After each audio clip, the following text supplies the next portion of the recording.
So, yun lang po ang mai-share ko sa inyo ngayon, yung pag-unboxing ko na excited ako. Hindi niyo nakita yung pagbukas ko ng box.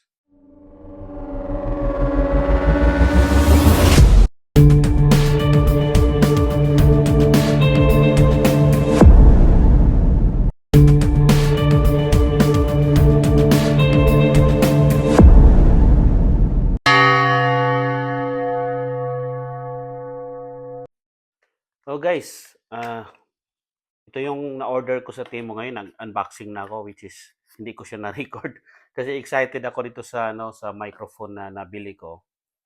Tina-try ko ngayon kung ah, maganda ba yung quality niya. So ito po 'yon, naka-connect na dito sa katawan ko.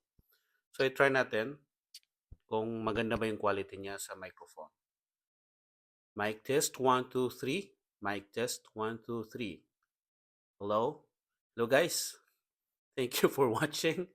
And hopefully, kung gusto nyo mag-order, nasa Temu lang po at picturean ko na lang, i-video ko na lang yung pangalan ng items.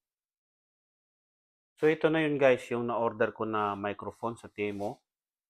Which is mura lang siya guys kasi 7 euro lang eh. So yung enclosure niya, ito siya, may USB cord. Tapos yung manual. Yung box, may enclosure din siya para sa microphone. At kunin ko yung microphone, pakita ko sa inyo. Ito po yun. Ito yung microphone niya. So, pwede siyang palitan yung dito sa sa cover ng microphone niya mismo.